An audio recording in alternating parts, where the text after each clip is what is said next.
This is the Dave Elliott Show. Good morning. How you doing on a Monday? Pretty good, I hope. Glad you could join us for the DE show for this 17th day of August for 2026. Coming up on the show today, we're going to be talking with Collier County Commissioner Bill McDaniel. We'll also be checking in with J.C. Bruce in a little while to talk about what's happening around town and where he's been and what he's been up to. By the way, today is the day before the big primary election in Florida. A lot of eyes on this election, which will happen tomorrow. Tomorrow will be the final chance to vote, and you'll have to do it in person if you haven't already early voted or sent your mail-in ballot in, unless you're going to take your mail-in ballot to the County Supervisor of Elections office on Enterprise Avenue. So we'll have an analysis of the vote, hopefully on Wednesday, if all things work out properly, and we'll give you an idea of what's what.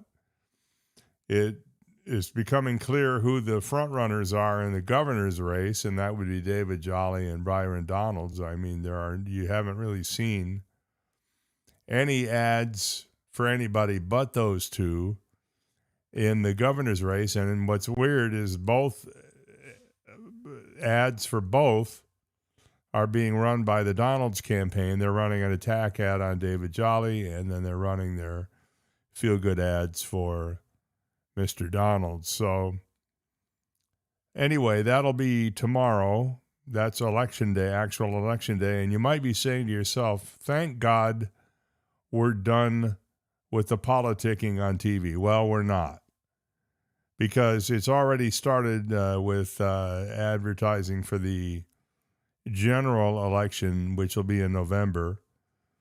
And that's going to continue right through November, whatever the date is, 3rd or 5th, I forget which. So the ads will be reduced in number in terms of who will be marketing themselves or marketing against other people. But the fact of the matter is we're still going to see a lot of political ads. It'll be the governor's ads. It'll be District 22 Congress, District 19 Congress. And that's going to take up a lot of our ad time on TV. Usually, whoever wins the Republican primary in Southwest Florida for local representation winds up winning in the general, because we are so lopsided toward the Republican side. So it really speaks to what the preferences are for the people here who have already pretty much made up their minds. So whoever wins the Congress races in 22 and 19 will, without a doubt, be the winners in the general, unless something blows up, something unexpected happens that we don't anticipate. So we'll be keeping an eye on all of that. That'll be tomorrow and Wednesday. But anyway, tomorrow is actual election day, and if you didn't vote by mail and you didn't stand in line for early voting, you'll have to do it tomorrow if you want to vote. I don't know what the numbers look like. I haven't really checked them, but I'm sure that the mail-in ballots far and away outnumber the in-person voting thus far, because that's the way it's been trending earlier in early voting. So I suspect the same thing will be true. We are in for some hot weather today, my friends. We could set a record today for heat. They're talking about a heat index of around 109, 110 degrees. And everybody's warning, be hydrated, wear a hat, stay out of the heat unless you need to, be out in it for whatever reason. Maybe you have a job that requires you to work in the heat. I don't know. But it's going to be toasty out there today, tomorrow, and into Wednesday, and probably through the end of the week, and not much in the way of rain. They're looking at a 10% chance of rain today. I guess the tropics are what? We're done talking about them already for this last batch of whatever was happening out there? I was watching the weather this morning and I didn't see any mention of the tropics at all. So I guess the prediction that they made that the tropics were going to fizzle out because of Saharan dust and wind shear came true or is coming true.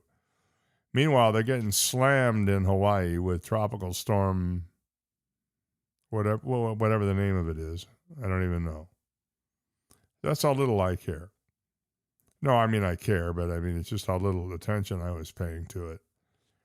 If you had a chance to watch over the weekend, you probably saw some Dolphins and Bucks football. I watched the Bucks game, Friday night? And I thought they looked decent.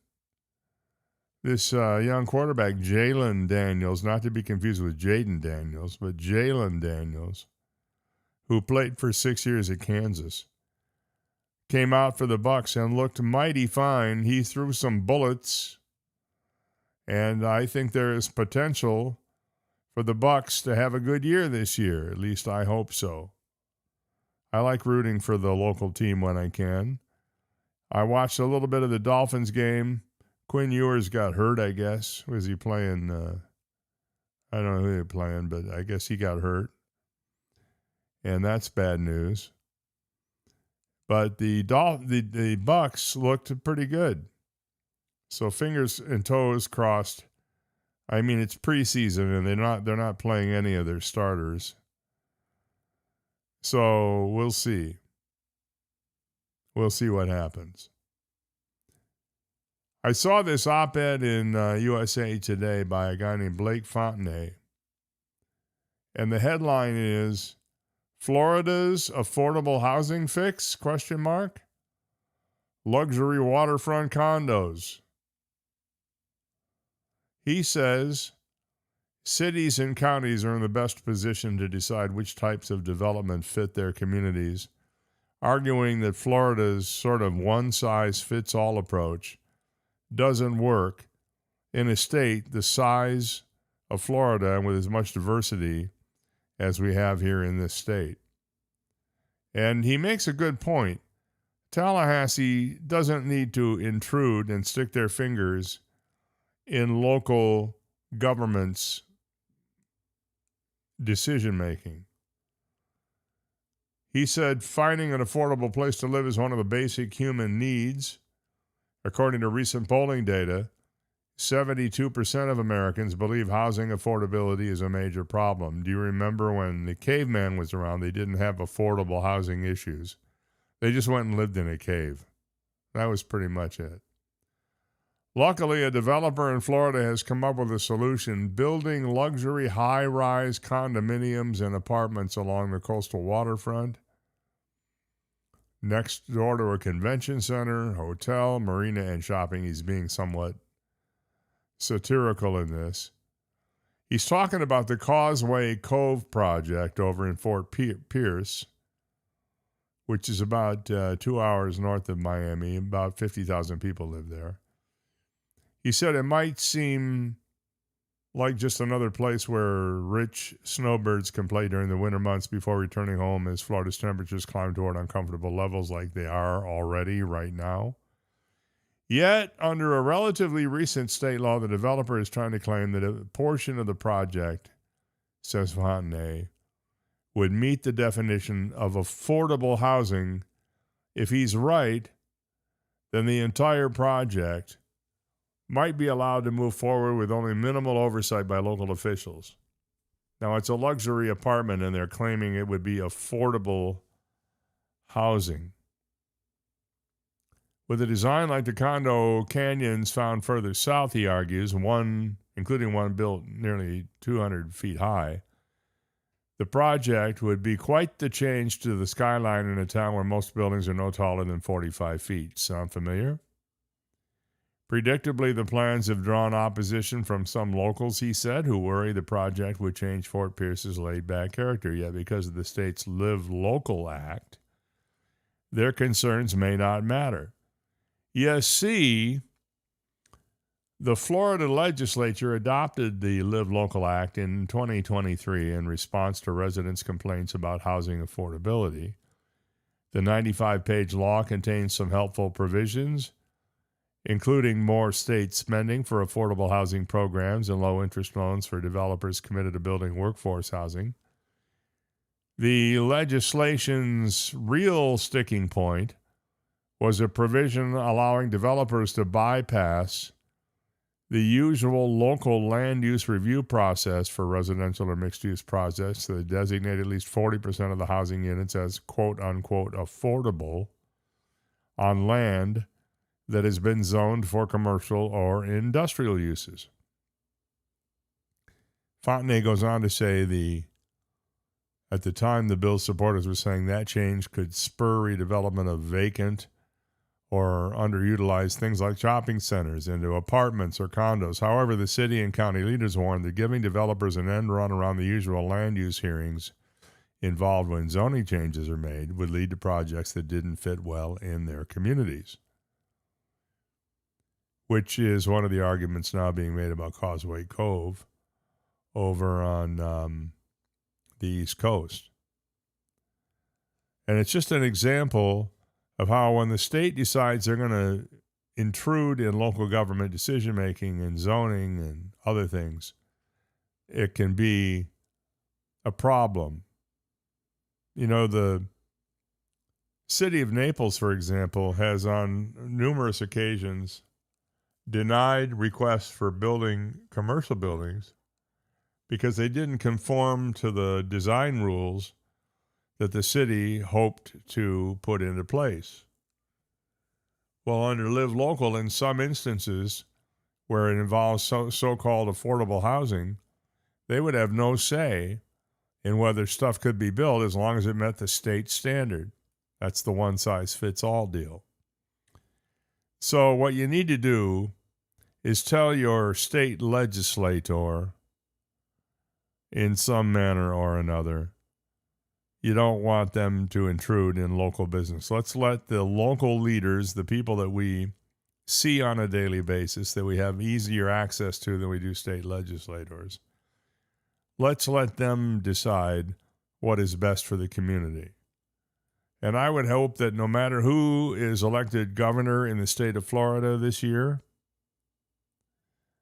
if it's Mr. Donalds, he's a Naples guy and he understands local control. He understands the idea of home rule. He needs to be told that the legislature and he need to back off. Let the local governments make their decisions. We'll be talking with Commissioner Bill McDaniel about that in a few minutes. We're going to also talk to him about this plan to potentially raise the tourist or bed tax by a penny to pay for completion of the Paradise Coast Sports Complex. So that'll be happening at about 7:20 this morning, or in about 16 minutes. 6 minutes, not 16, like I can count. Some sad news to report. Hayden Panettiere, star of the popular television series Heroes and also Nashville, has died, 36 years old. Mysterious circumstances, apparently. Her father, Skip, announced her death in a statement provided to ABC News, among others, on Sunday. He said, "It is with profound sadness that we share the tragic passage of our beloved Hayden. She was an incredible light and a force of nature who brought immeasurable love and joy to all who knew her and to the millions who watched her on screen." No cause of death announced, and a publicist for Hayden Panettiere did not immediately respond to an email from the AP. She would have turned 37 on Friday, began her career as a child actor in commercials and soap operas. You may remember her first appearance on a TV show was as a cheerleader with superpowers in Heroes, and that shot her to fame about 20 years ago when the series revolving around the mantra, "Save the cheerleader, save the world," was popular. She told the AP 2 years after she got the job, She said, I think Heroes is really hot because it's just a really great combination of everything people love. They love reality, they love sci-fi and things like X-Men where they get to dream of something bigger. And she said at the core of it are these human stories that people can relate to, very rugged.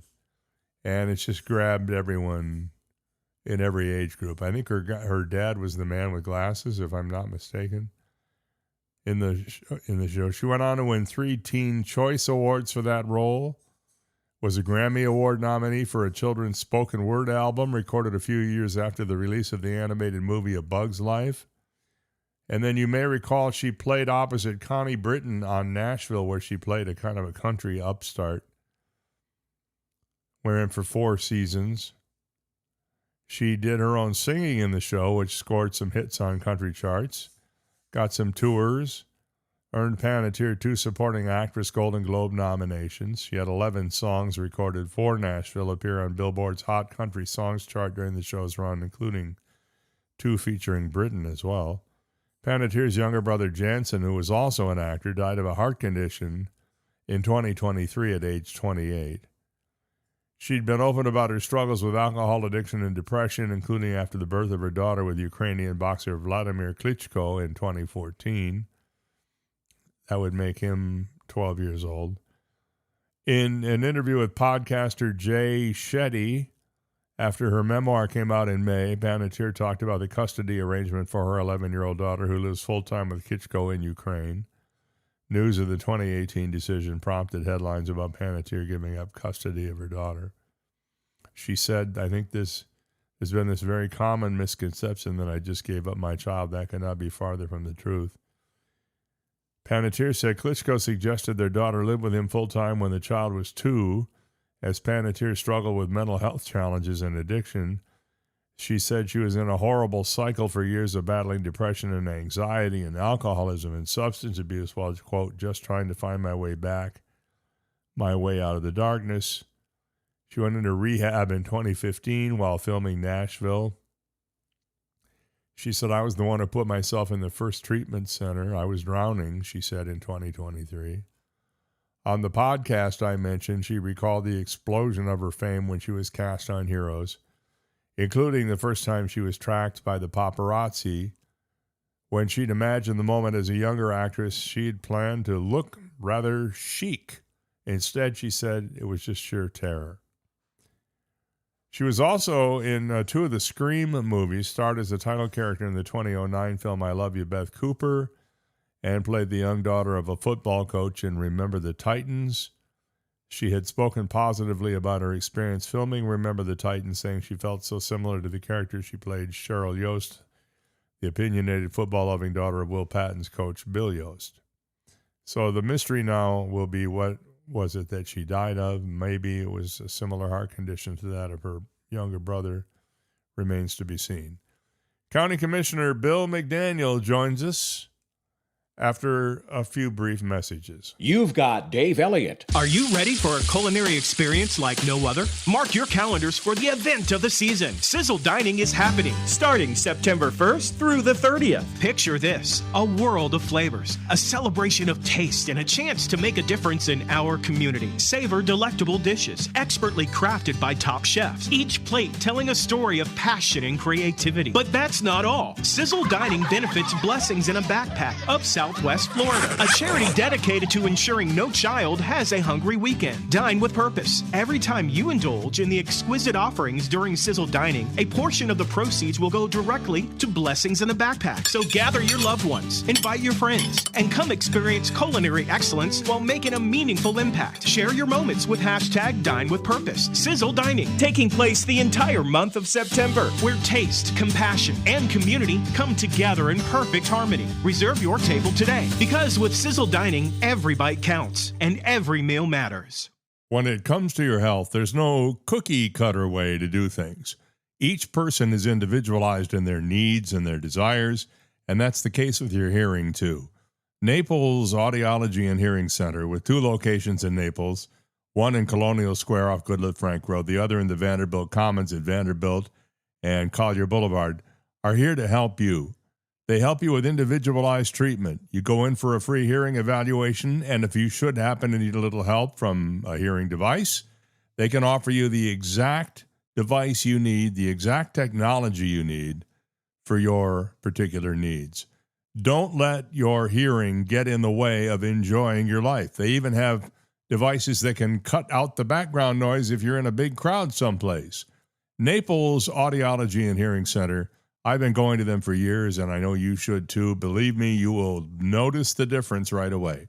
Naples Audiology and Hearing Center, online at napleshearingcenter.com. Hello, this is Melissa Blazier, your Collier County Supervisor of Elections, with an important message about the primary election. Tomorrow, August 18th, is Election Day and is the last opportunity to vote in this election. Polls will be open from 7 a.m. until 7 p.m., and voters must vote in their assigned precinct. Please visit colliervotes.gov for polling location information and to view your sample ballot. Don't forget, tomorrow, August 18th, is Election Day. Make sure your voice is heard in the primary election. He's always worn a mask to conceal his secret identity. Dave Elliott. Thank you very much for joining us this morning. It's Monday, August 17th, and as I promised, on the phone with us this morning is Collier County Commissioner Bill McDaniel. Good morning, Bill. Well, good morning, my friend. How are you today? I'm just fantastic. Another scorcher in store for us here. Yeah. It's August. The dog days of August, as we used to say up in Pennsylvania. Yeah, we used to say that up in Michigan, too, but we weren't referring to where we were living at the time. It was always the people down in Florida who were getting hammered with the heat. They're getting cooked. That's right. So what's up with this identity thing with always wearing a mask? And I heard that on your intro there. Oh, it's my secret identity. You know, people, you know what I look like, but people who don't know what I look like might be surprised. And then there is benefits to wearing a mask. It's not one of those K95 things. It's a mask like Superman wears. By the way, I don't know if they don't make them like this anymore. But over the weekend, one of the nostalgia channels had on the Adventures of Superman from the 50s and 60s. No kidding. And I can honestly tell you without reservation, it was god awful. I mean, it was beyond god awful.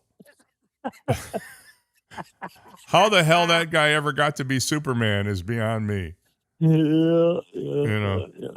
So anyway, the reason I called you today was I wanted to talk with you about the plan for a penny increase in the bed tax, the tourist tax, to help finish building out the Paradise Coast Sports Complex. Now, this might not be controversial to most people because they're going to say, well, we live here, we don't have to pay that penny tax. But my question to you is, why wasn't the complex built out in its entirety when it was first built? Well, that's a very good question, David.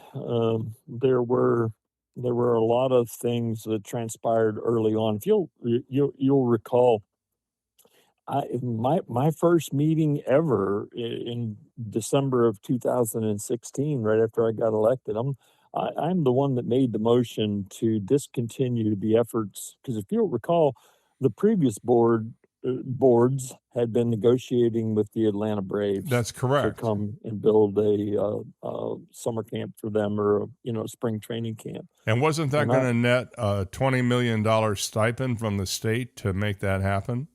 Sorta, kinda, yes. But the problem with that Atlanta Braves transaction, David, is they were looking for us to borrow $100 million of money to build that facility, and at risk then was tax dollars, ad valorem dollars, that were requisite for the support of that debt if they didn't spend the next $100 million on the next kid coming out of college to keep the ratings up. So it was not a wise investment, and that's primarily the reason why I made the motion to discontinue those negotiations. I also made the motion to build Paradise Coast Park, a regional park facility that's blossomed now into something pretty special.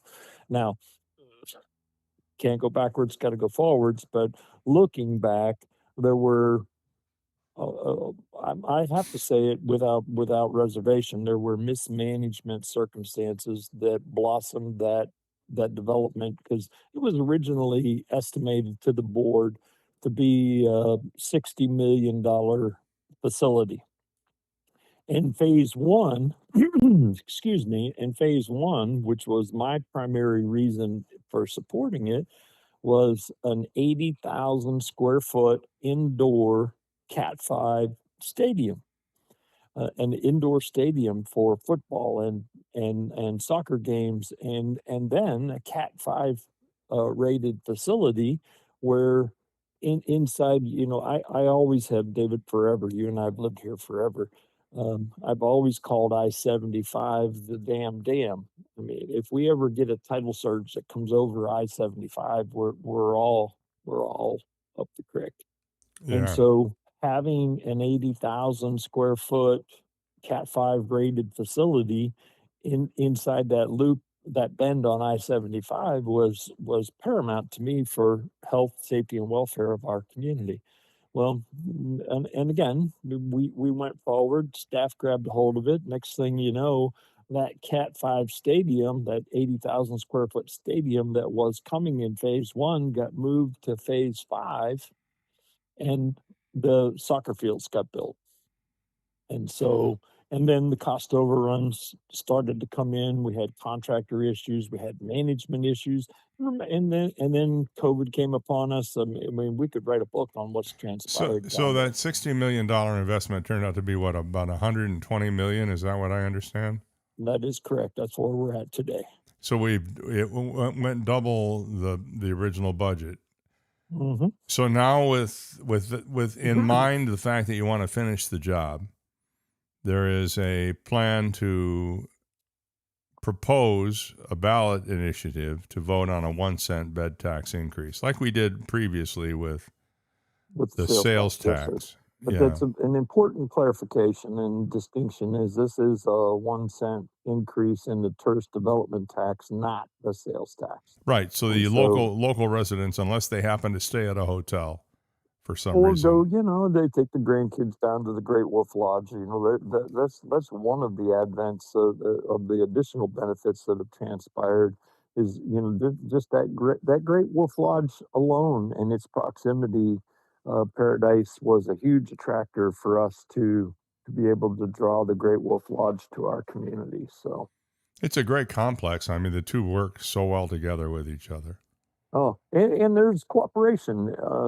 During lightning events, the Great Wolf allows patronage that's over at Paradise to come and be inside their 90,000 square foot indoor swimming pool area. And they're,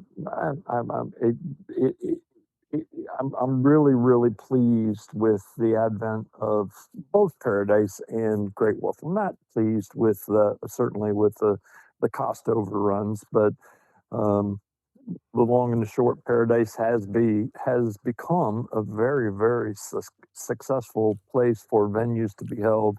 And as you know now, Naples has its own professional soccer team, Right. which has been a phenomenal success. FC Naples. And what are the plans then for moving forward with the balance? Are we going to get that 80,000 square foot indoor stadium? That is in phase 5. There will be a baseball complex, stadium baseball complex with a bunch of baseball fields, several baseball fields, expansion on the existing soccer fields, and the 80,000, and they call it the field house. Field The house. 80,000 square foot field house. Yes, sir. Now, I'm a former volleyball dad, and we used to travel all over the state to, we went to Wesley Chapel and Orange County Convention Center. Have you ever been to the Orange County Convention Center? I'm sure you have been. Oh, yes. The thing is enormous. It's literally a mile from end to end. Yes. And to walk, if you happen to get into the wrong part of that complex, you're done. I mean, you need help getting where you need to go. But they were able to hold 80 volleyball matches at the same time in the same building. Wow. If you can imagine that. So my question Wow. is, would this field house also be suitable for volleyball and basketball, as well as to be used for meetings Soccer. and conventions and soccer and that kind of thing? Yes, sir. Yeah. Yes, sir. It'll have the adjustments in the flooring to be able to accommodate all of those activities. Well, that's going to be a huge plus for the Mm, community, I think. I think. Again, I shared with you earlier, it was the original instigation for me to move forward with Paradise Coast at all was having that field house. So, Why did it get pushed to the back burner? Cost? and no, there are priorities. There is, well, as oftentimes is the case, the policymakers don't always get to be involved in the prioritization of what gets spent. Um, I'm going to share an equivalent example. Big Corkscrew Regional Park, another $120 million regional park facility out here in eastern Collier County. The preliminary, that was promised to the eastern residents way back when Jim Coletta served as our Mm-hmm. county commissioner in District 5.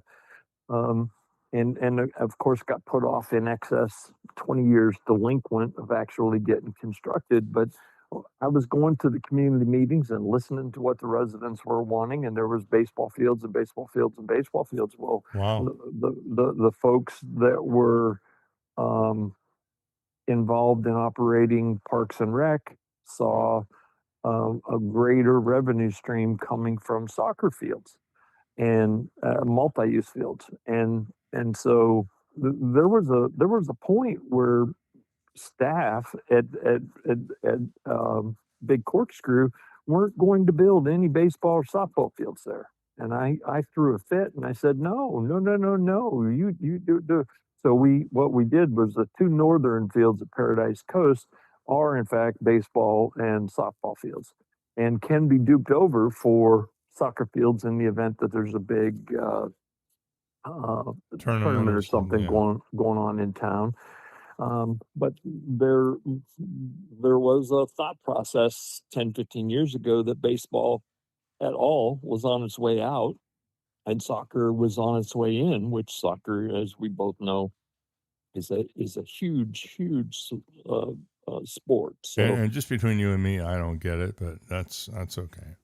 it's between me and you, and and until my executive coordinator, her dad played semi-professional soccer. She played soccer all through college, and her dad came down to visit last year, and we went over and watched FC Naples, and I'm sitting there in the booth watching it, and I'm like, short of hitting the change channel on the remote when a soccer game was on ESPN. This is the longest time I've spent watching a game at all.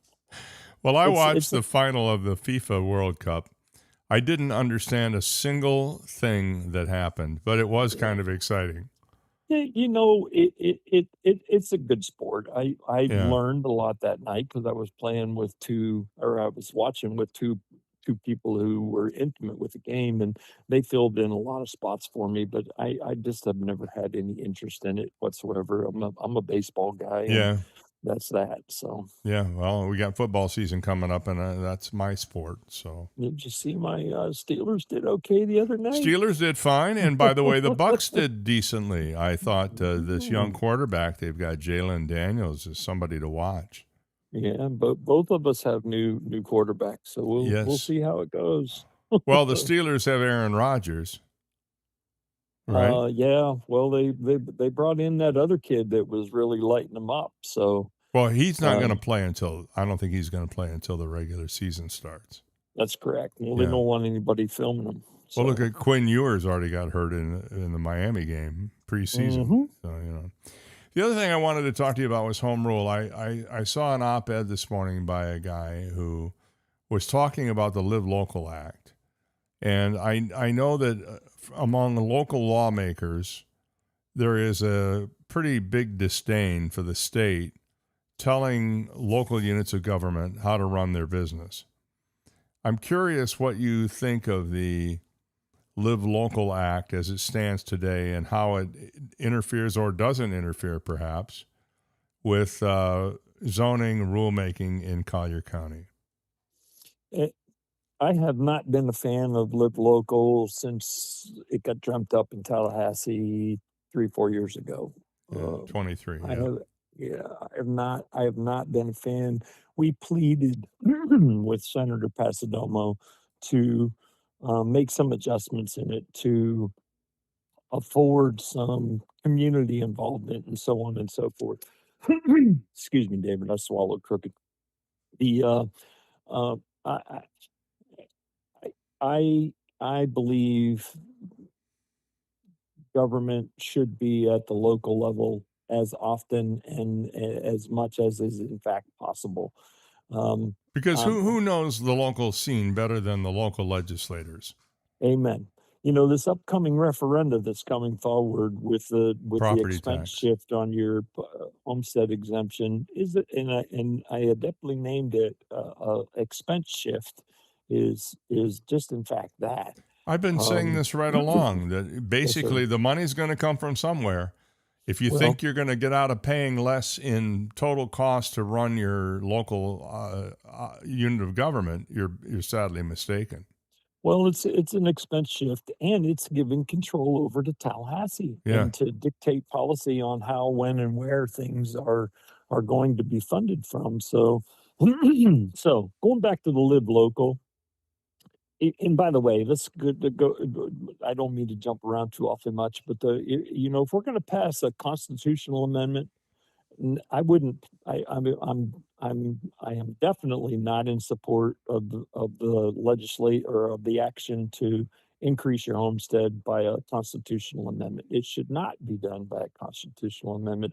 It could and should be done legislatively, so that we the community have an opportunity to touch it on an annual basis and work through the inevitable unintended consequences that come from an action such as Well, that. so poorly thought out that the state attorney general last week had to rewrite it.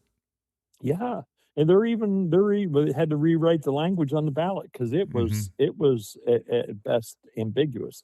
And so, if we're going to pass a constitutional amendment, let's pass a constitutional amendment that requires every higher office, state or federal, before you can run for an election there, you have to have governed your neighbors first. So many times people jump and go to Tallahassee or go to DC, and they haven't ever had to govern their neighbors before. And that then provides for this overseeing of state and federal governments coming in to tell local government, in fact, how they need to govern their community. So that's just one nice little one-off that I would prefer transpire, or if we're going to do a constitutional amendment, let's do something like that.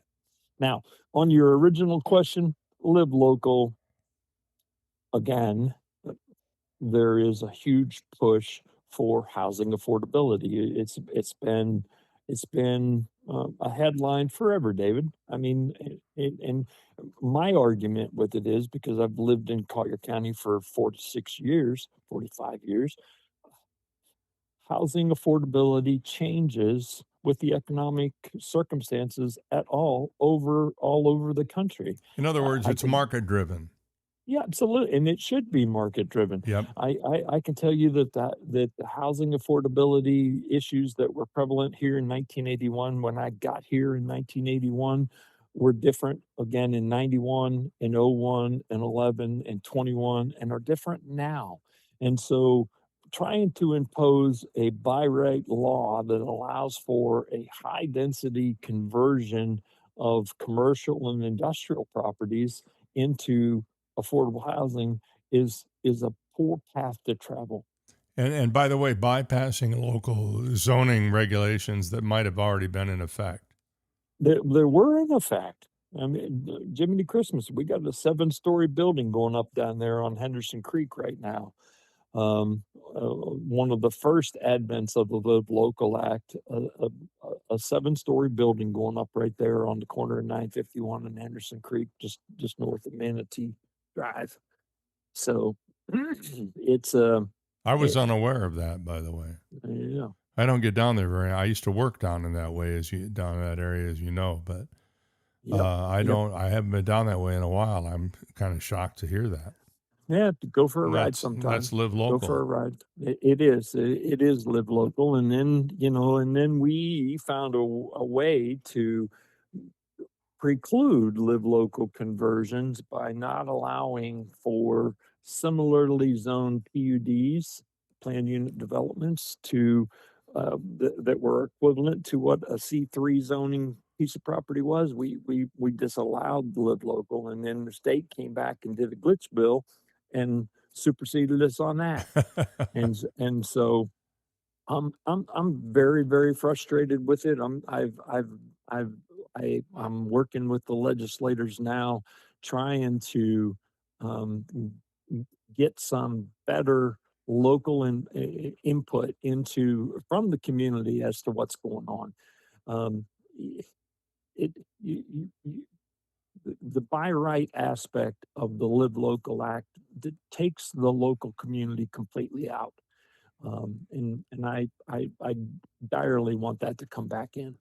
I've talked to both, hopefully soon to be our Senator Mello and Reps Benaroach, and then whoever comes in, Lisa Pretty or Bill Poteet, are both up for tomorrow. The bell will ring tomorrow night, and we'll know who's going to be our new state rep.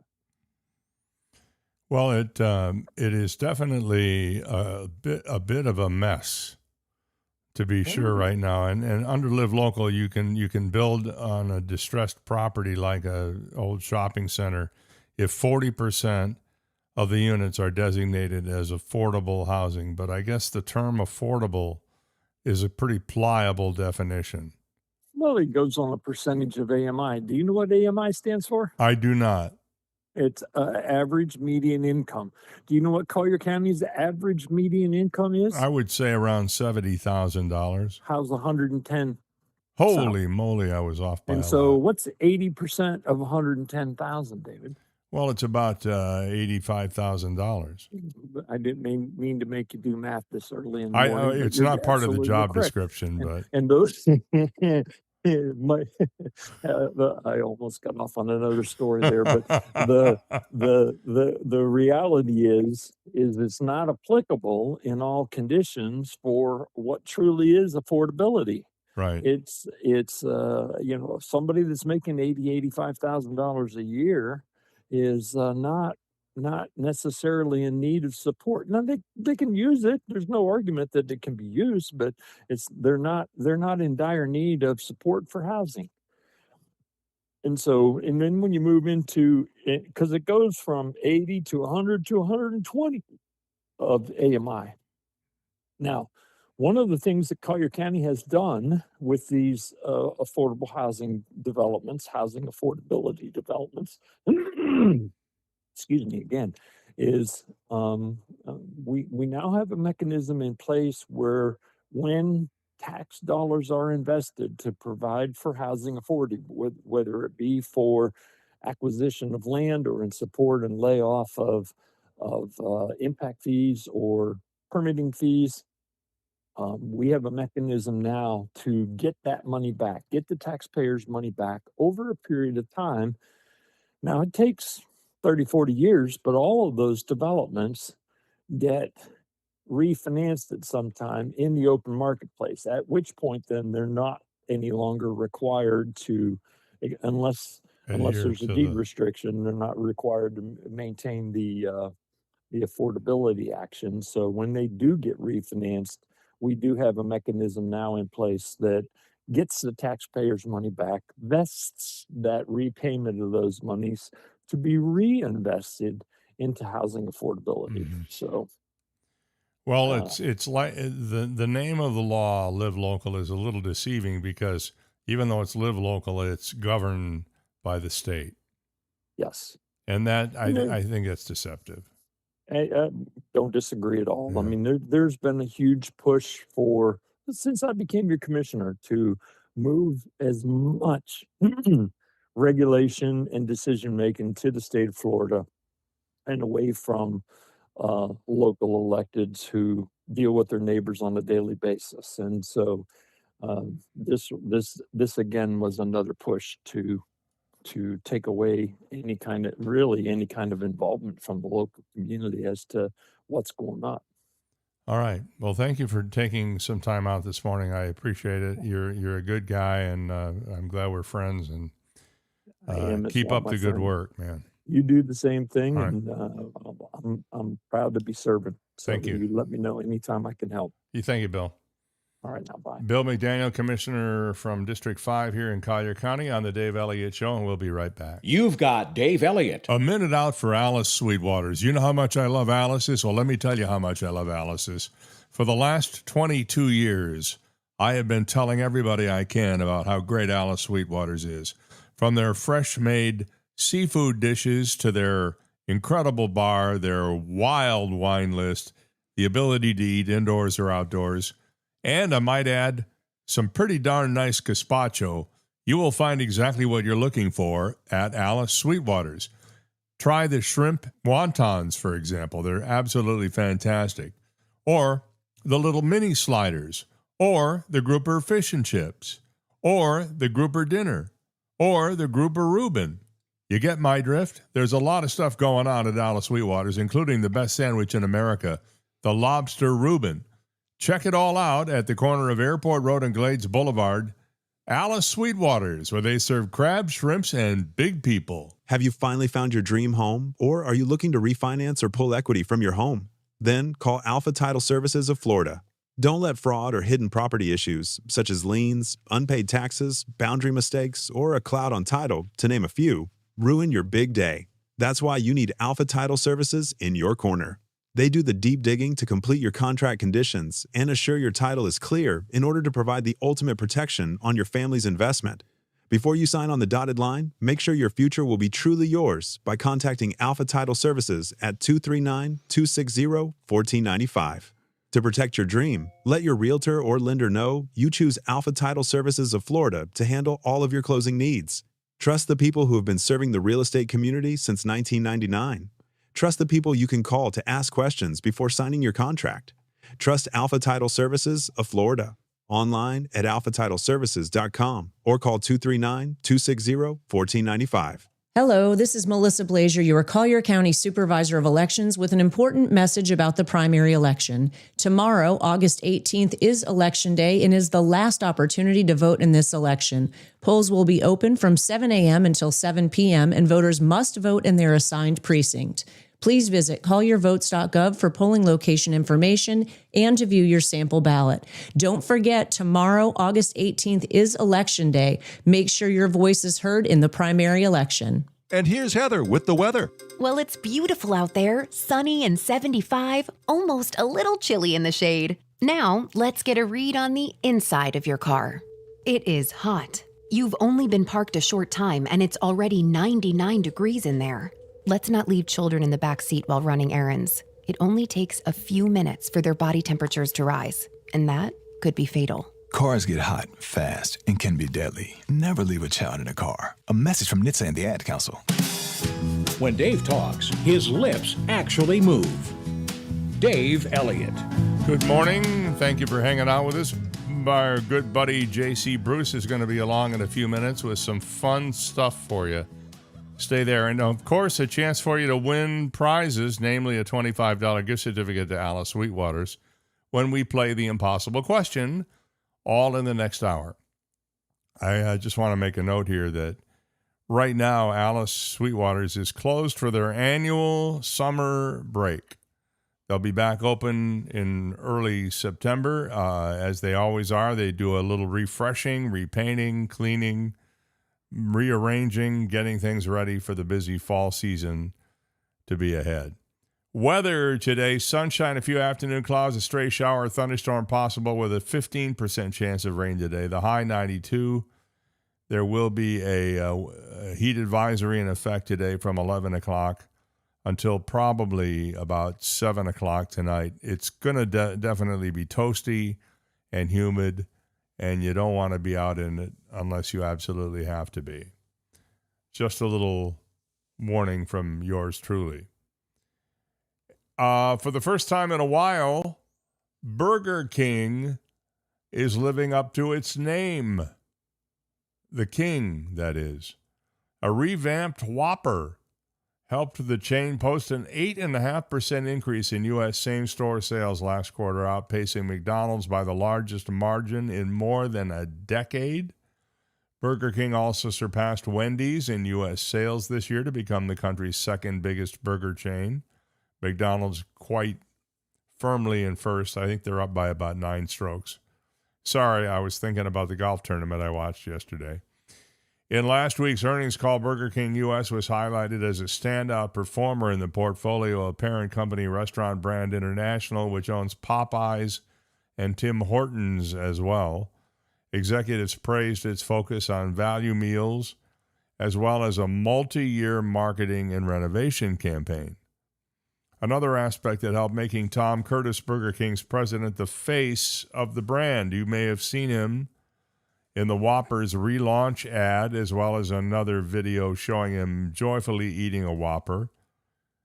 The latter, the joyfully eating a Whopper thing, was a tongue-in-cheek response to a strong social media criticism of McDonald's CEO Chris Kempczinski's awkward attempt at eating McDonald's Big Arch Burger, and he took like a little baby bite. Curtis, quote, seems to have resonated with people, said Robert Burns, Senior Director of Consumer Research at Technomic. Burger King scoring better with consumers in terms of relatability and advertising, as well as brand image and food quality, than at any point since 2019. So they're on the right track. You know, they used to be based in Miami, Burger King. So they're kind of a local state of Florida story, and I like to highlight successes. So congratulations to them. I like their Impossible Whopper. And I've also been known to have one of their crispy chicken wraps. They're very good. One thing I'm not too happy with is my TV reception. I was going to ask you this morning to weigh in on this. If you have Comcast as your cable provider, your TV provider, no, I'm not talking about internet now, although that's another whole issue I could spend an hour on. Have you noticed, particularly in the evening, it seems to be worse, that your picture freezes up on you? It freezes up and then maybe it starts up again with no sound, and then when you get the sound back, the lip sync is all off. Have you noticed that? Well, I thought it was some problem with my TV. So I think it was Friday night. It was Friday night. I called them up. I called the 800 number, the 888 number. I got an artificial intelligence agent, not a real person, a computer person, who informed me, after identifying me and making sure that I am me, that they discovered an issue with my equipment, and they were going to have to reset my cable box remotely, and I could just wait for that to happen. So they said it'll take about 10 minutes. We're going to text you after the reset and ask you if things are fixed. So 10 minutes go by. The box does not get reset. They text me, is everything okay? I respond, no. Okay, we'll run some further troubleshooting. Oh, we've discovered another problem. We're going to fix it now. This time they rebooted my router for my high-speed internet and my cable box.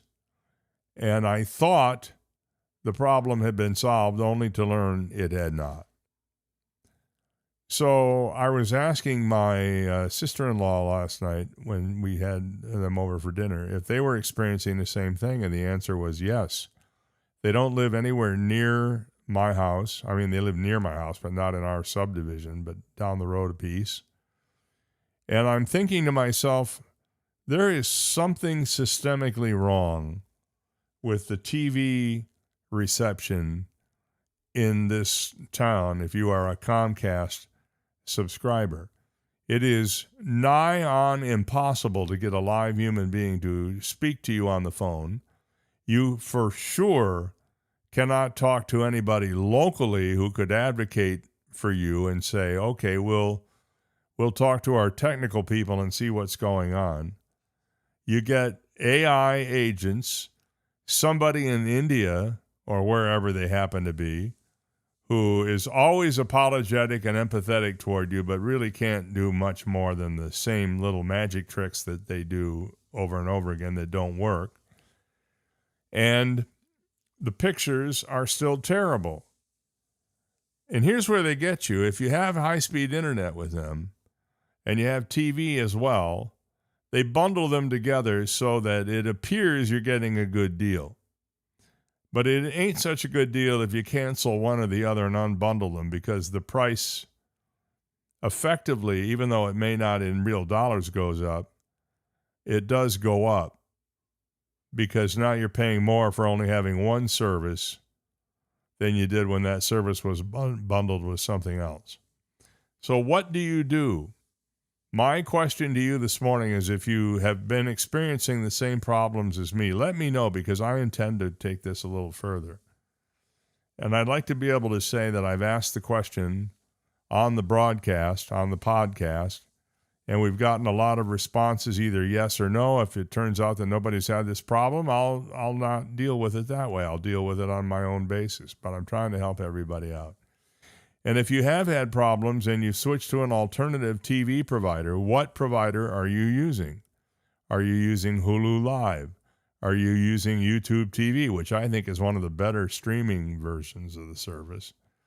Are you using a TV antenna? Are you not doing anything at all? You've just given up on it and you're only watching streaming? Or are you like some people I know and you're just reading a book every night? Love to know at our regular text or phone number, 305-699-2665. 305-699-COOL. Let me know how your TV paid service is working for you, if at all. Have you had any problems? No, that's lucky you if you don't. If you don't have Comcast, who do you have and how is it working out for you? I'm just trying to do a little crowdsourcing here and see if I can figure out what the heck the problem is, because I'm pretty frustrated and angry at what I have to pay a month to get my media delivered to my house, only to have it half the time not work properly. Well, not half the time, but a good share of the time not working properly. I grant you I have my issues with technology, but on the other hand, if you pay a lot of money for something, it should work enough of the time that you don't notice when there are bad moments. I mean, I accept the fact that it's a complex bit of technology and that it may or may not work 100% of the time, but when it's only working 75% of the time, big problems. Let me know your situation at 305-699-2665, 699-2665. That's our number here on the Dave Elliott Show. And a little bit of housekeeping this morning. If you're listening to me at daveontheair.com, bear in mind that from time to time we may lose our stream, and that's because of internet issues. If that happens, refresh the page. If you're on YouTube, listening directly on YouTube, and many of you are, and that's probably the best way to do it. The easiest way is to go to daveontheair.com. The best way is to go right to YouTube and search for the Dave Elliott Show. It'll show up there.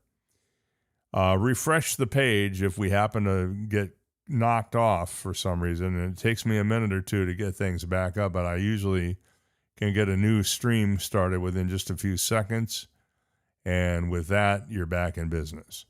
Speaking of back in business, I'm happy to have back with us this morning for a Monday morning our good friend J.C. Bruce, who joins us after a message or two, so stay right there. You've got Dave Elliott. When it comes to your health, there's no cookie-cutter way to do things. Each person is individualized in their needs and their desires, and that's the case with your hearing, too. Naples Audiology and Hearing Center, with 2 locations in Naples, one in Colonial Square off Goodlette Frank Road, the other in the Vanderbilt Commons at Vanderbilt and Collier Boulevard, are here to help you. They help you with individualized treatment. You go in for a free hearing evaluation, and if you should happen to need a little help from a hearing device, they can offer you the exact device you need, the exact technology you need for your particular needs. Don't let your hearing get in the way of enjoying your life. They even have devices that can cut out the background noise if you're in a big crowd someplace. Naples Audiology and Hearing Center, I've been going to them for years, and I know you should too. Believe me, you will notice the difference right away.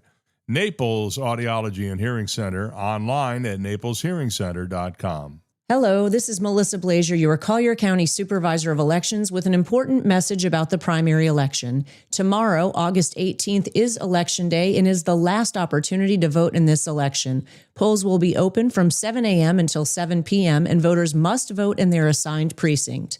Please visit colliervotes.gov for polling location information and to view your sample ballot.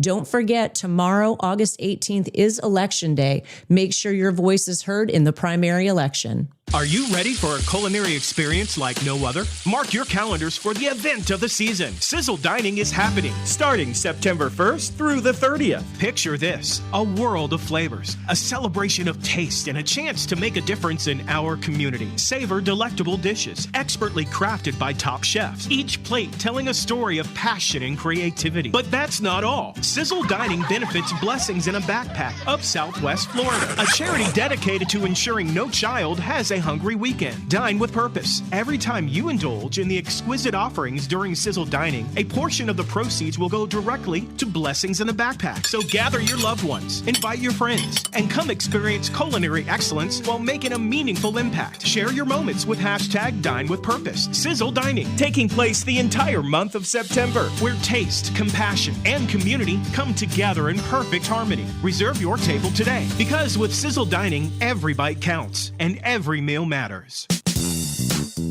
He's reached that age where his brain goes, you probably shouldn't say that, to I can't wait to see where this goes. Dave Elliott. Thank you for joining us this morning. It's about 2.5 minutes past 8 o'clock, and I thank you for your time and attention. Also very happy to have back with us this morning J.C. Bruce, author, pundit, columnist, traveler.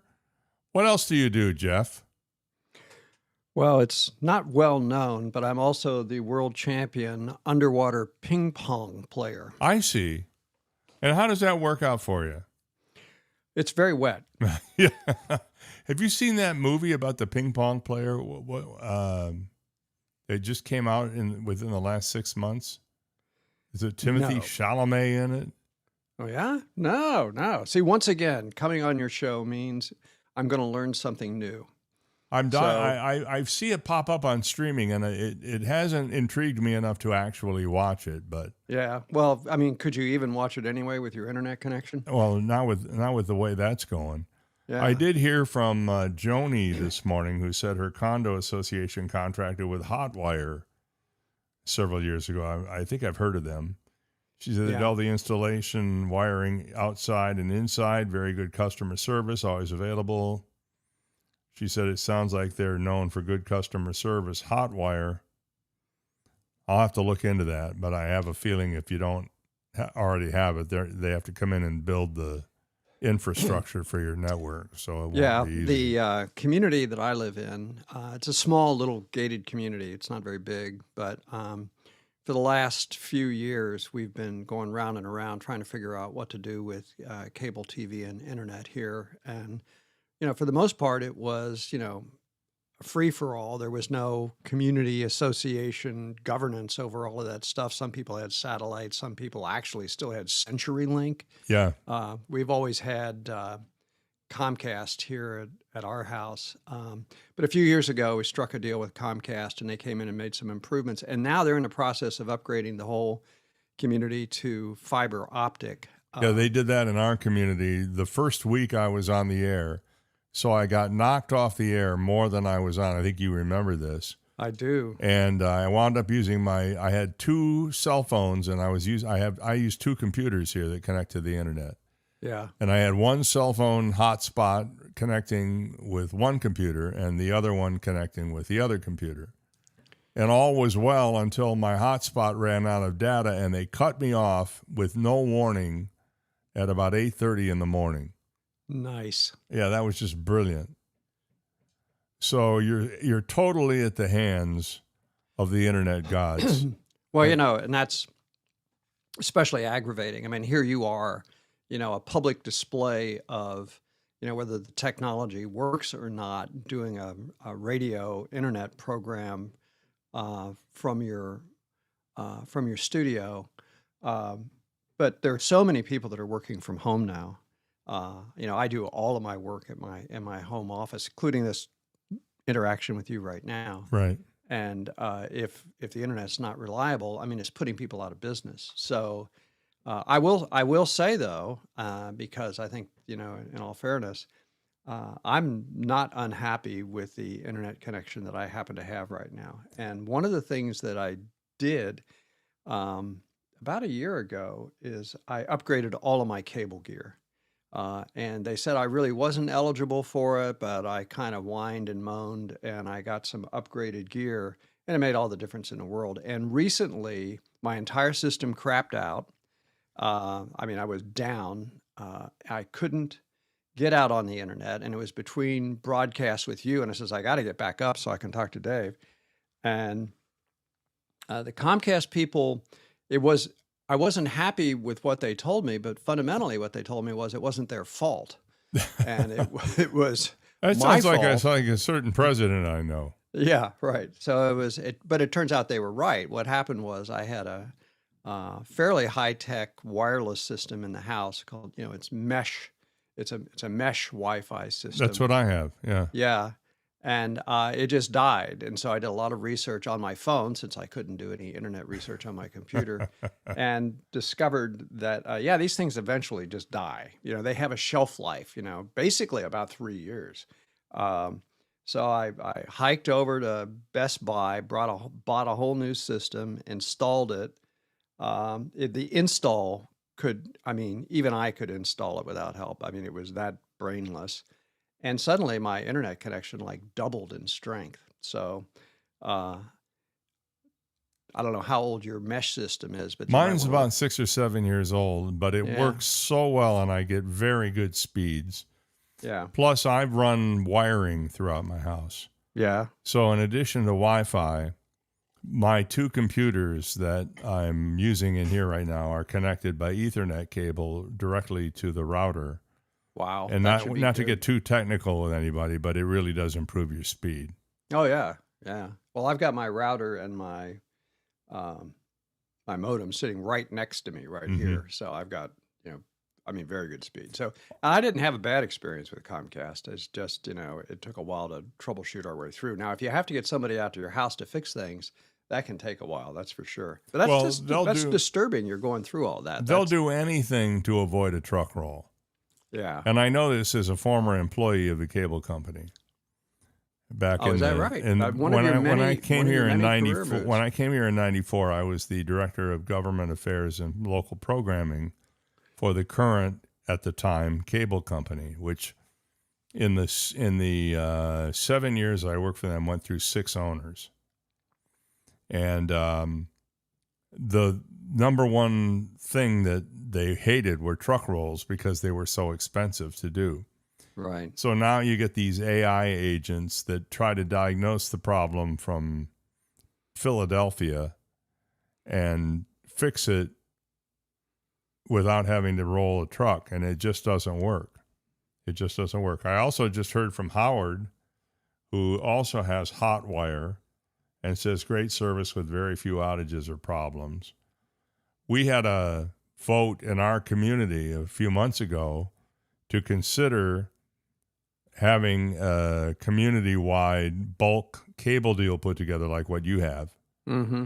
And the membership voted in favor of it, but not by a large enough margin to make it a thing. Yeah, I've actually voted against it here just because I'm a contrarian and I don't like HOAs controlling what I do. But I have to say that it seems to have worked out well. Yeah. But, when we looked at Hotwire and we looked at Spectrum and at Comcast. Summit. So I'm sorry, I meant Summit. Yeah, Yeah. Spectrum's from another city. Right. And they all put together reasonably good-looking packages, but because we were already on Comcast, it made it easier for them to be slightly more competitive. So, Well, but maybe, yeah, but I mean, that's the world we live in right now. I mean, too much. I mean, everybody has to have reliable internet service. I mean, if you're running a 7-Eleven, how are you going to run your cash register if your internet goes down? It just, it is a vital utility anymore. And who'd have thunk 30 years ago that we would be in a place where internet would be the primary source of communication between people on the planet? Right. Well, I mean, here we are on a quote unquote radio show on the internet. Right. Not even a radio show. It's a podcast. It's a podcast. It's a live stream, whatever you want to call it. Right. Speaking of which, you and I are both in this category, Baby Boomer Recognition Day today. Yes. How do you know the secret Baby Boomer handshake? I do. Okay. I do, but I can't talk about it over No, there it's because secret. it's a secret. Right. Yeah. Right. Yeah. So it's, one of the ways, one of the questions is, how do you tell a baby boomer? Well, you can't tell them much, right? So probably lack of hair or the gray hair. You got plenty of hair. Yours is grayish, though. Although I shouldn't give away your looks, right? Because, you wear a superhero mask. I just got it buzzed off. You did? Yeah. Do you have the stream up right now? I'll show you what it looks like. Well, I did, but I was getting interference. Well, don't do it if it's going to mess things up. Yeah, I was getting double talk for some weird reason. So okay. I turned it off. Here's me. For those who are looking, here's me. I got my head buzzed a week or so ago, and I'll tell you what, I've never had a haircut that I felt so good about that didn't require me to do anything at all. I just get up in the morning and I dry it. I don't even have to comb it or brush it. It's a beautiful thing. Yeah? Well, that's good. I have your picture up there now. You do? Yeah, I just put your picture up there, standing in front of the bookshelves with Strange Currents being featured. Well, let me just see if I can do this without getting double talk. Just turn the sound down on your... on your stream, there should be a little... If you click on the screen of the podcast, you should be able to turn off the sound. No, you just disconnected from me. Well, that worked out pretty well. We lost Jeff. He disconnected while trying to look at his screen and see himself on the screen. So we'll wait for him to come back. Shouldn't be too long. Thank you, Howard and Joni, for letting me know what is up with your cable service. I have not heard anything good, bad, or indifferent about Hotwire, but I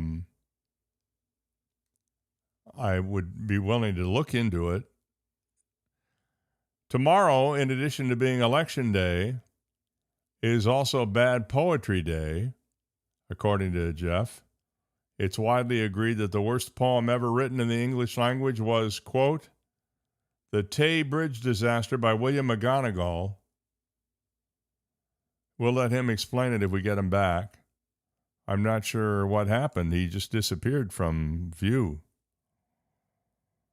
So I guess I need to take his picture down. Oh, there he is. He's back with me now. I apologize. Somehow I must have knocked out our feed. Well, it's not that important. You can look at it on the replay. Yeah. But you already know what you so look we're used like anyway. Like when I was dead there for a few seconds. I was just continuing like you weren't here. Is that right? So you see, that's what a pro does. But, it's kind of like coming back from the dead. I was mentioning, speaking of coming back from the dead, I was mentioning Bad Poetry Day, which is tomorrow. And I mentioned the Tay Bridge disaster. That's about as far as I got. Well, let me just read you a line from the Tay Bridge disaster, widely regarded as the worst poem ever written in the English language. It says, let's see, by William McGonigal. It begins, Beautiful railway bridge of the silvery Tay, Alas, I am very sorry to say that 90 lives have been taken away on the last Sabbath day of 1879, which will be remembered for a very long time. And is the idea that there is no meter, no rhyming scheme, and no literary value to it whatsoever? Yeah, and it's also just kind of clunky, and also it will not be remembered for a very long time. Nobody cares. But we will remember the fact that this guy actually got a poem that starts off like that published. It goes on and on and on. I wrote about it in my Florida Weekly column, but it actually gets worse. Oh, it does? Yeah. But I mean, you and I are both sci-fi fans. I got to tell you about a movie I watched last night if we get around to it. Sci-fi movie I hadn't seen before. But in Hitchhiker's Guide to the Galaxy, there's a reference to the worst poetry in the entire galaxy that Douglas Adams referenced. It was from Grunthos the Flatulent of the planet Krea. And his poem was, and this is the worst poem of all time, Ode to a small lump of green putty I found in my armpit one midsummer morning. I had forgotten that. I read Hitchhiker's Guide to the Galaxy about 30 years ago. And I at the time, I thought it was the most revolutionarily funny science fiction I'd ever read in my life. It was. And it still holds up pretty well today. It holds up well, and you're right. I mean, it's a classic. It is absolutely the funniest science fiction story of all time. I can tell you, I think I know, even though it's Bad Poetry Day tomorrow, I think I know the shortest poem ever written, supposedly by Ogden Nash. The poem is called Fleas, and the poem goes, Adam had 'em.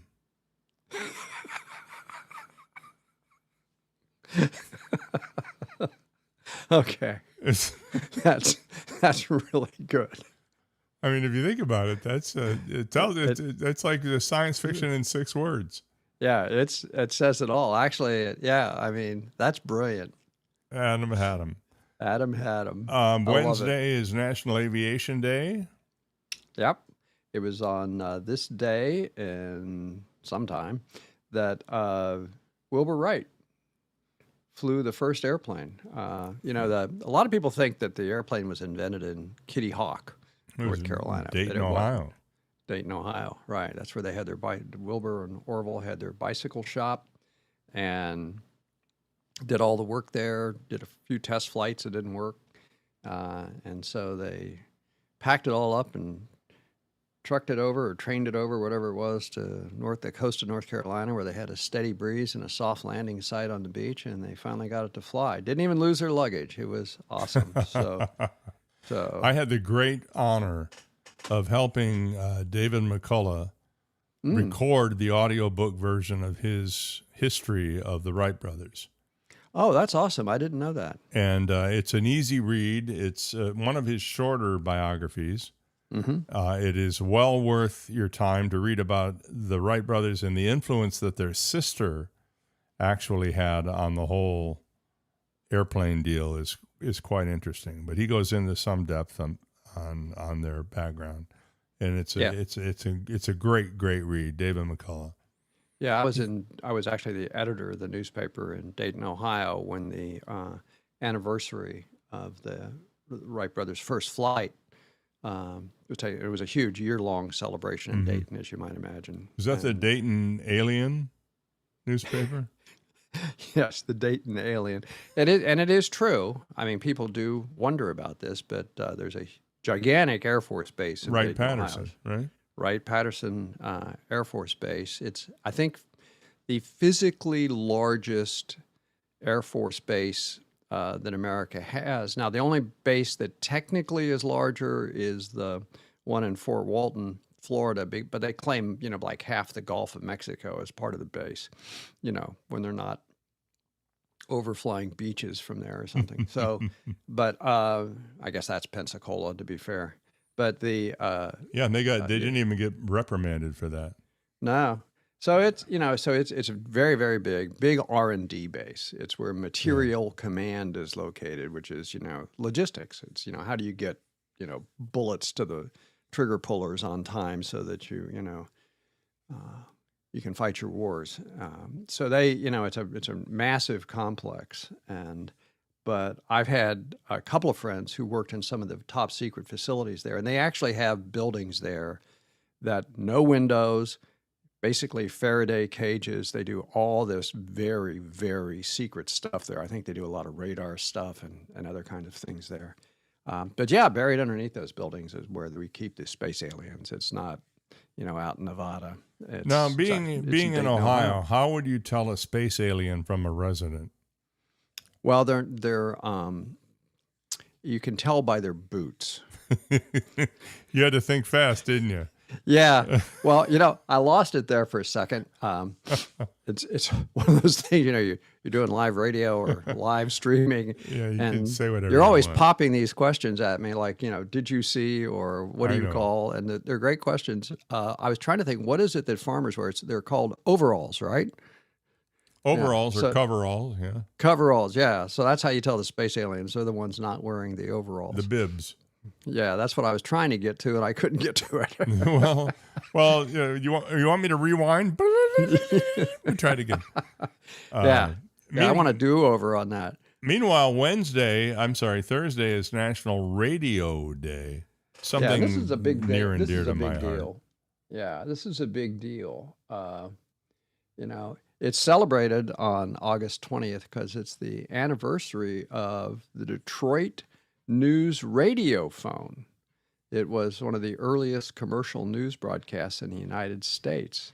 But when I wrote about that, there's some fun facts that go along with radio, not the least of which, I did not actually know this, is that the Eiffel Tower is actually a radio tower. It makes sense.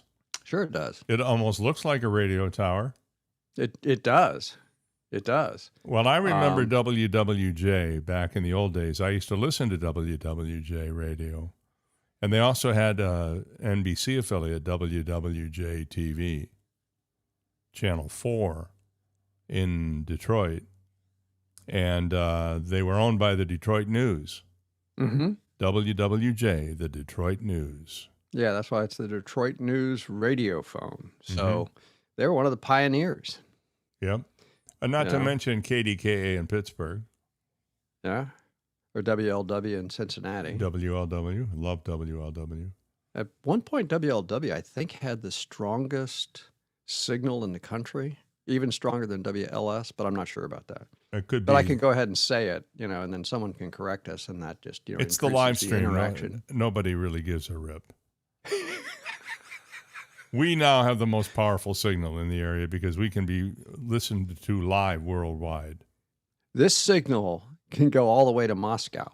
It can. Right. Actually, this signal can go all the way to North Korea, which is important because, what was it this morning? Donald Trump got on his social media account and said he was canceling all of our mutual military exercises with South Korea.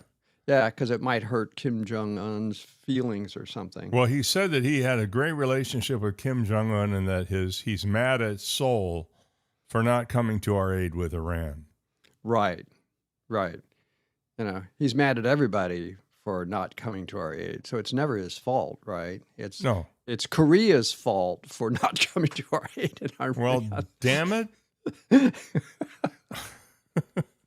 Of course it is. I don't know. Of course it is. Actually, I don't think any of those things are true, Dave. I think the real culprit here is that bicycle guy that cut up the reflecting pool. Somehow he's behind all of this. And the people who vandalized the Great Lawn.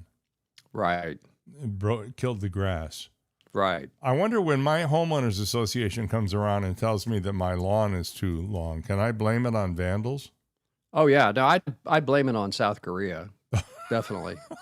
No, they didn't come to my aid. Why not? Well, I have a South Korean refrigerator in my house. I suppose I could blame it on them for not providing me with the proper lawn mowing equipment. Well, that's an interesting question, because we get a lot of stuff. What, Samsung is South Korean, right? LG. LG is South Korean? Yeah. Do you have an LG lawnmower? I do not. I have a guy who does it. Yeah, so South Korea denied you one of their products, their Probably because their of lawnmowers. That's why you can't cut your grass. probably because of the tariffs. Probably. Oh, speaking of tariffs, I don't know if I saw this. I saw this morning. You did send it to me. Yeah, this is great. The Department of Commerce, your Department of Commerce, has Not mine, but ours. Ours, yeah. Well, you were talking earlier today about home taxes. rule. Yeah. So we could pay for the Paradise Coast Sports Complex. Well, tariffs are, of course, just taxes. Now they get sold as something someone else has to pay. That just raises money for free. What it is, tariffs are taxes. They increase the cost of everything. Yep. And they're paid for ultimately by American consumers. So this whole baloney that you can create tariffs that somehow benefit consumers in the United States is like that's the most nonsensical thing that I've almost ever heard. It's like saying, yeah, everything's going to cost 25% more, but you won't have to pay more. Wrong. And before we go there, I know where you're going because I've read the article, but I want to point out that tariffs also don't generate jobs. And the other thing that tariffs do is they get refunded to the people who sold you the stuff that you bought from Temu and Shein and elsewhere in China, but you don't get that money back. This is maybe the biggest boondoggle of all. These companies like Amazon and other importers are sued the federal government, Costco, other places, sued the federal government saying they were illegal tariffs and they want their tariffs back. And the government has begun paying out billions of dollars to the people who sued them. But those people are not in turn refunding us who ultimately paid the tariffs. Right. So what? So I don't actually blame the companies for suing the government for having to have shelled out all that money for tariffs that were illegal. But you're right. I mean, it's crazy. Because ultimately, who paid for it was you and me. Yeah, and ultimately, we're not getting a dime back. No, that's exactly right. We're taking it in the shorts, right? So to speak. And we wonder why. Gee, where's all this inflation coming from? Where do you think it's coming from? Everything costs more. So now there's a specific tariff that is being placed on imported brass musical instruments like trumpets, trombones. Tubas. Not bassoons. Tubas, because bassoon's a woodwind. Anything, cornets, anything that's a brass instrument. And why is this? Well, Dave, yes, this is Jeff. because we have to protect America from imported brass. Excuse me? Yes. Yeah, see, brass musical instruments use brass from overseas. It's any instrument that has a copper and zinc alloy composition is from overseas, so it's bad. It's foreign.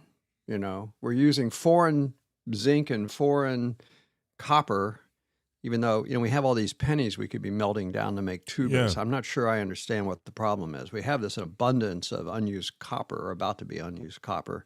Why don't we take all the pennies, melt them down, and then we'll have an adequate tuba supply? I think that sounds reasonable. But what about kids who are in school, who are in band, all of a sudden now their trumpet is going to cost more?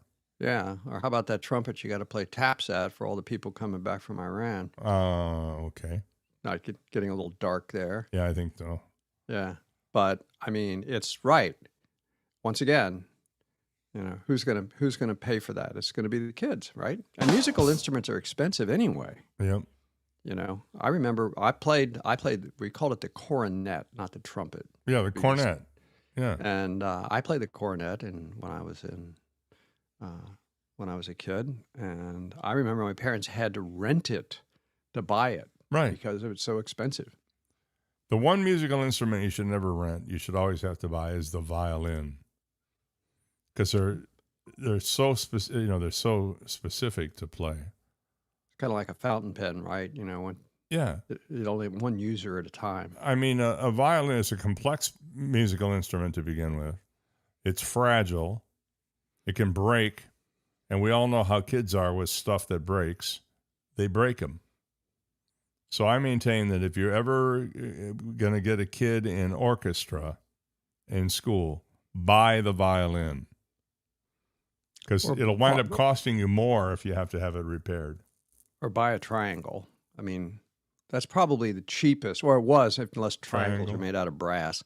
I don't think they're made out of brass. I don't know, what is a triangle made out of? I don't know. It's silver looking, so it's probably not brass. Let me find out. Did I ever tell you my triangle story? No.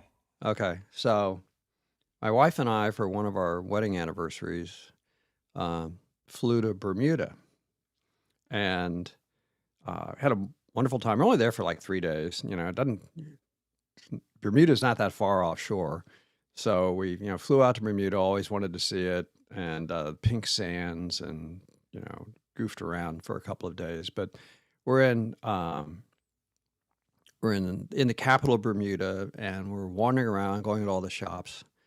And just for a lark, I walked around the store and noticed that I didn't see any triangles for sale. So I started walking up to sales clerks. Why was that important? Why was that important? Well, I'll tell you. I walk up to sales clerks and I say, I notice I don't see any triangles here. Where do you keep your triangles? And they would look at me. They speak English. They look at me like I'm talking in a strange language. And my wife was looking at me like I've lost my mind. And I did this at 2 or 3 stores. And finally, somebody said, "Why are you asking us about triangles?" I said, "Well, we're in Bermuda. This is where the Bermuda Triangle is, right?" Good you cannot God, find Jeff. a triangle. You cannot find a triangle in Bermuda. And hence why it's baby boomer day today. By the way, a musical triangle is made from a metal rod, most commonly steel, bent into a 3-sided shape with one open corner. Mm-hmm. Now, steel is the standard material for a bright ringing tone, but professional or specialty triangles are also made from bronze, brass, beryllium copper, aluminum, or iron. Wow. Who knew? I've heard of the iron cross. I've never heard of the iron triangle. I never heard of a specialty triangle. Well, I mean, it played it, I guess, maybe special I guess like any other occasions. I guess it's a percussion instrument, right? Do you think there's ever been a concerto for triangle written? I don't know, but why not? I think it sounds lovely. Why? You know what? With all of your skill sets, I think you could do this. Not a chance. To put a punctuation mark at the end of the sentence, I heard from Peggy this morning, who says Comcast is almost obsolete like us. That makes me feel good. Wow. She says, Starlink is the way to go. Believe me, I live out in the sticks, she said, and have had it for 2 years without ever a fail, even during storms. She said, actually, any service other than Comcast will beat what you have now. And I've heard that. I was talking to a public official recently who told me that he bit the bullet and did the Starlink thing, and he lives out in Golden Gate Estates. Yeah. And he told me that it is practically flawless. Wow. Starlink. That's interesting. But it's like $140 a month. Yeah. And you have to put a thing in your yard, and you have to run a wire in the house, and it has to be connected to your router. And, I mean, it's not like having the guy from Comcast come over and plug your cable in. But if you have kind of even a mild survivalist instinct, yeah, which I sort of do, I could see where, even though I hate Elon Musk, I could see where having access to that and a generator, suddenly, no matter where you are, you're connected to the world and you're not reliant on copper wire or fiber optic anywhere. Well, except for if an EMP takes out all the Starlink satellites.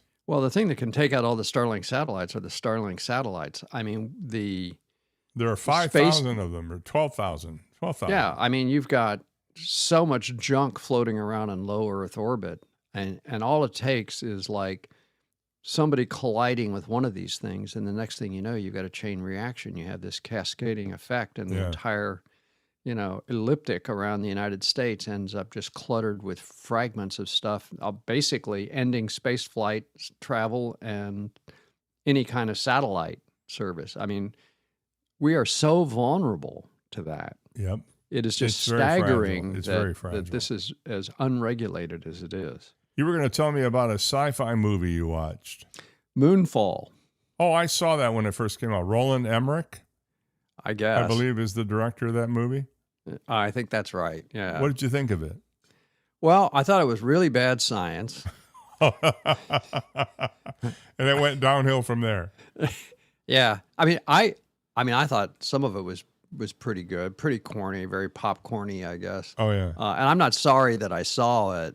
I mean, I just streamed it on my iPad with my headphones on. But the idea that, the moon can somehow scrape through the stratosphere and everything's going to be fine afterwards. Well, wasn't the deal the moon, a piece of it broke off and was going to hit the Earth? I was only half paying attention to it when I watched it. Yeah, well, that's all you needed. Now, actually, the theory is the moon, it was not actually a planetoid. It wasn't. That's right. It was hollow. Yeah, that's it was hollow. Kind of like what are those Koreshians? Think the Earth is hollow. Well, the moon was hollow, and space aliens live in it, but they're not really space aliens. They're our ancestors, and they seeded the Earth with themselves because they were running from an AI gone crazy that organized a bunch of nanobots to chase them down and kill them all because, I hate it when nanobots can run wild. I know, right? And AI always wants to kill living life forms, Well, I watched a movie based on a review that I read. I was just scrolling through Apple News on Saturday, and I came across a review of a movie from 1969 that had largely been forgotten, and they said that it was worth a watch.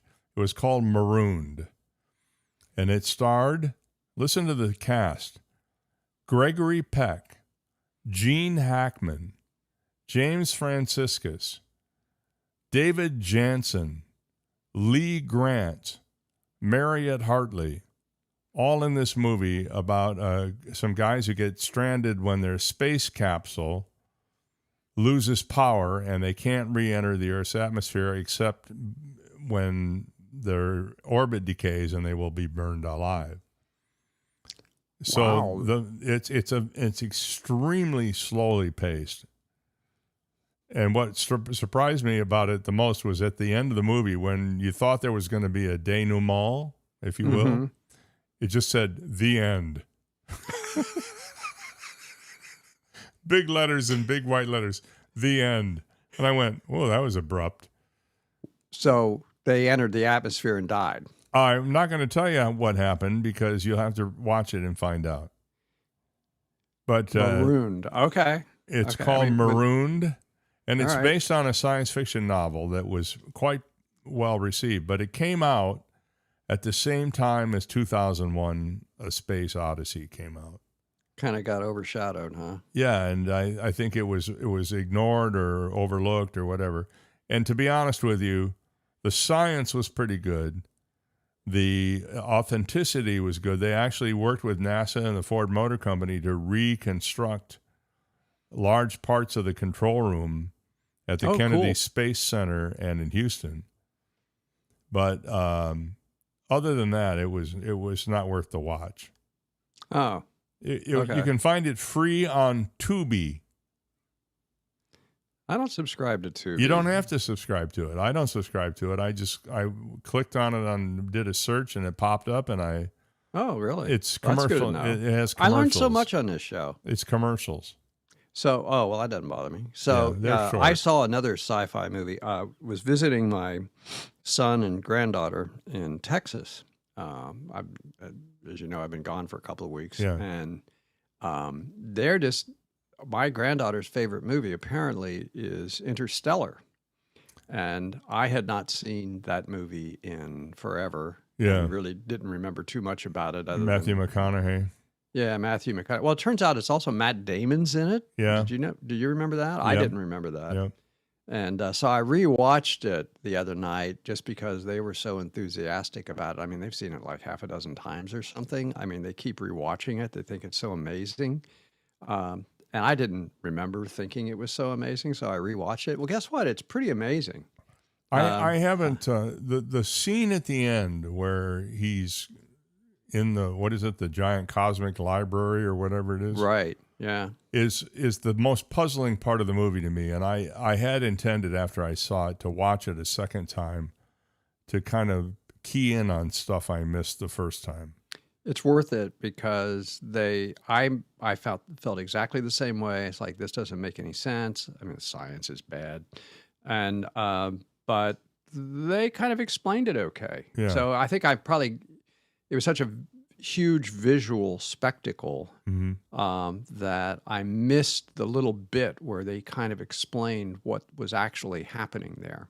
So, I mean, it's preposterous, but nonetheless, I mean, it's a pretty good movie. It's a better movie than I thought it was. So, all right, Interstellar. Check it out. Yeah, you might want to put that back on your list as something that's worth rewatching. Jeff Bruce, always a pleasure to have you with us this morning. I'm running a little long here, so I need to skedaddle. All righty. Thank you very much. If people want to anything new from Alexander Strange?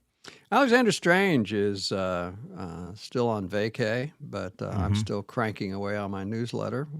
And people can get that at tropic.press. At www.tropic.press. That's Good right. Deal. All right. Well, we'll talk more now. I think we're just getting started here. I think so. I mean, we got a lot to talk about. Join us next week. And meanwhile, maybe you and I will talk in the meantime. Well, in the meantime, keep your Superman mask on, and good luck with your internet connection. Thank you very much. All right. Jeff Bruce, we'll be right back. You've got Dave Elliott. Hello, this is Melissa Blazier, your Collier County Supervisor of Elections, with an important message about the primary election. Tomorrow, August 18th, is Election Day and is the last opportunity to vote in this election. Polls will be open from 7 a.m. until 7 p.m., and voters must vote in their assigned precinct. Please visit colliervotes.gov for polling location information and to view your sample ballot. Don't forget, tomorrow, August 18th, is Election Day. Make sure your voice is heard in the primary election. A minute out for Alice Sweetwaters. You know how much I love Alice's? Well, let me tell you how much I love Alice's. For the last 22 years, I have been telling everybody I can about how great Alice Sweetwaters is. From their fresh-made seafood dishes to their incredible bar, their wild wine list, the ability to eat indoors or outdoors, and I might add, some pretty darn nice gazpacho. You will find exactly what you're looking for at Alice Sweetwaters. Try the shrimp wontons, for example. They're absolutely fantastic.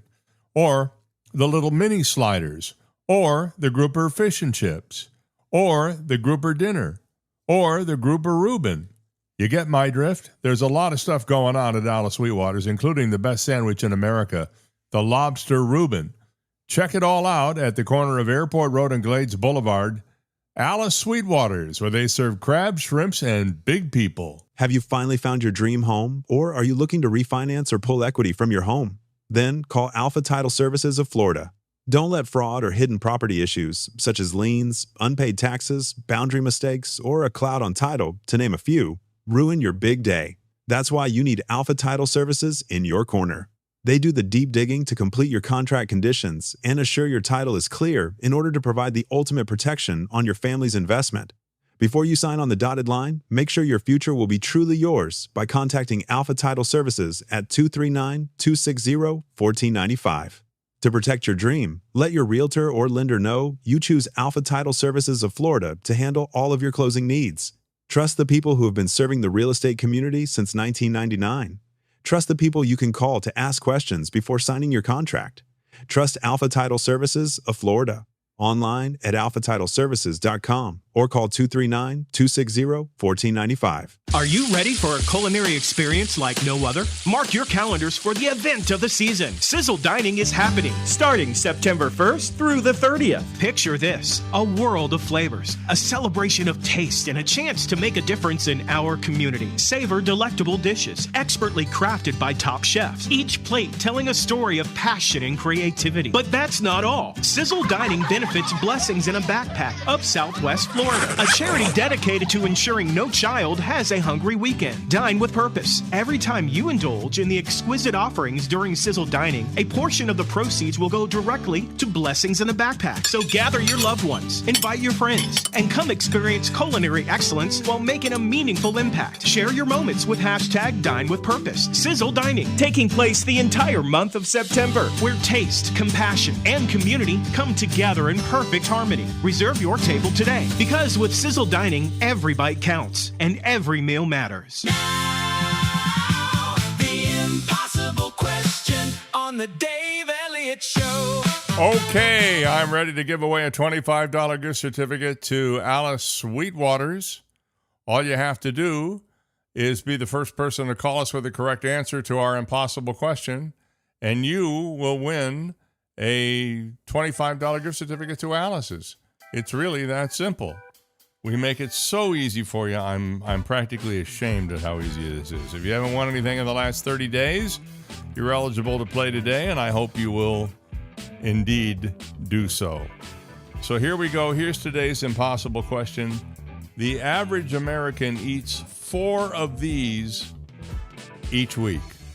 The average American eats 4 of these each week. What is the answer to our impossible question? You can send us a text or call us at 305-699-2665. 305-699-2665.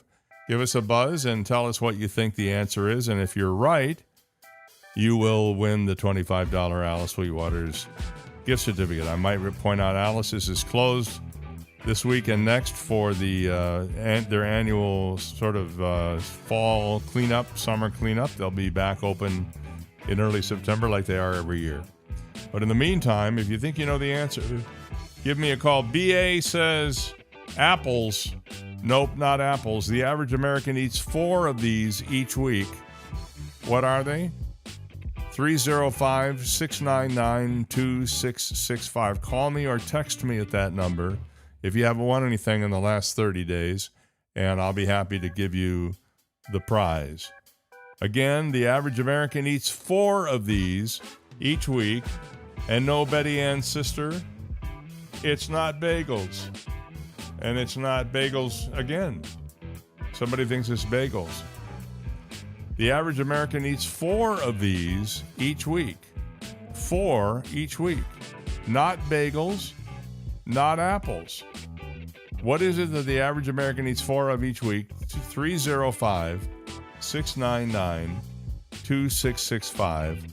305-699-2665. If we don't have any takers, we'll make you wait until Instagram time to come up with the answer, but you can keep texting me or calling me at 305-699-2665 with your answer. The first person to call with the correct answer will be eaten for almost free at Alice Sweetwater's with that $25 gift certificate. That'll go a long way. Again, the average American eats 4 of these each week. Tell me your answer, or if you don't know, by the time we're done with the broadcast today, simply go to Instagram, search for the Dave Elliott Show, and BA's other sister got it right. That's all I can tell you right now. I'm not going to say what the answer is because they're ineligible to win, so it doesn't do me any good or do them any good. Months after winding down the penny, U.S. lawmakers are looking at making big changes to the nickel, as well as how we pay for goods with cash. The Senate passed the Common Sense Act. You get it? Sense, C-E-N-T-S. With unanimous consent on August 7th, about a month after a similar version of the bill passed in the House. However, since the House and Senate passed two different pieces of legislation, an identical bill must still clear both chambers before it can be sent to the president. The new Common Sense Act would codify the end of penny production after the U.S. minted its final batch of coins for circulation in November of last year. It would also provide some much-needed guidance for businesses on how to operate without the once essential 1 cent coin. While the days of purchasing something for a single penny are long gone, remember when you could buy bubble gum for a penny? Well, you could buy a whole pack of gum for a nickel? I remember those days. No framework was provided to businesses or retailers for how to move forward without the penny. As a result, some retailers rounded prices after the penny was discontinued to avoid shortchanging people. The bill would make it possible for retailers to round cash transactions to the nearest 5 cents when they're unable to provide exact change to a customer because they don't have enough pennies, you see. The production of the penny was halted last November after Trump called it wasteful, as each penny cost 3.69 cents to produce, according to the U.S. Mint, which said the country lost $83 million producing pennies in a year. Only in America can you lose money making money. I don't know. If enacted, cash totals that end in 1, 2, 6, or 7 cents can be rounded down to the nearest amount divisible by 5. Meanwhile, totals ending in 3, 4, 8, or 9 cents can be rounded up. The approximately 300 billion pennies currently in circulation will remain legal tender, even though they're rarely used as essential for financial transactions. So now they're talking about the nickel. What's next? The quarter. Pretty soon they'll be going, let's round it off to the nearest $10. What could possibly go wrong? Oh, I still got JC's picture up there. Let me go back and put the regular picture up there. There we go. Now we're cooking. Sorry about that, JC. I kept you up on the screen much longer than I anticipated doing. And I'm just waiting for it to catch up a little bit, which it doesn't seem to be doing here for some reason. Anyway, give me no, Gene says eggs. Not eggs. Sorry. Not eggs. Let's see here. What am I doing? Okay. One more for you here this morning before we call it a day. I found this 1980 newspaper article about a phone book error in Abilene, Texas. The article from May 14, 1980 reads, quote, "If your fingers do the walking, you'll find the Elliott Hamill Funeral Home in the frozen food section in the Abilene phone book." I'm not making this up. It's really real.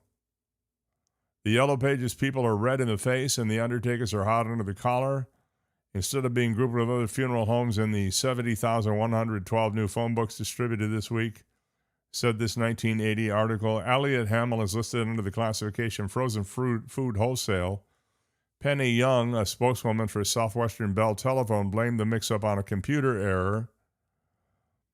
Meanwhile, John Hamill,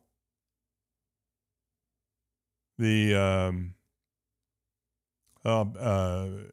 funeral home's co-owner and general manager, doesn't find the mix-up the least bit funny, but concedes a lot of people do.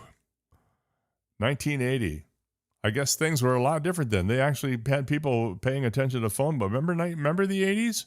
Remember phone books? How easy it was to look up a phone number?